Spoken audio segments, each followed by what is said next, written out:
எங்க போகுது, என்ன செய்யுதுன்னு நம்மால் கண்டுபிடிக்க முடியாது. அப்படிப்பட்ட காலம் இது. ஆனா, இந்த பெண் பிள்ளைகள் கெட்டு போறதுக்கு காரணம் இருக்குங்க. கூட்டாளிகள்.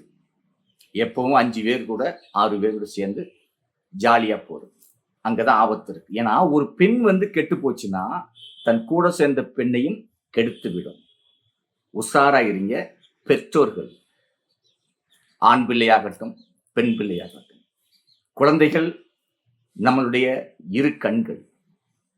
இன்றைக்கு பசங்களை பத்தி கூட ஒன்றும் கவலை இல்லை. அவன் பாட்டுக்கு போறான் வரான். ஆனா பெண்களை பார்த்தாலே எனக்கு பயமா இருக்கு. ஒரு சில பெண் பிள்ளைகள்லாம் அப்படி சில பையங்களை முறைச்சு பார்க்குது. அதுலதான் அந்த பையன் போய் வலையில விழுந்து விடுறான். அவ்வளவு தூரத்துக்கு இன்னைக்கு சுதந்திரமாகி விட்டது.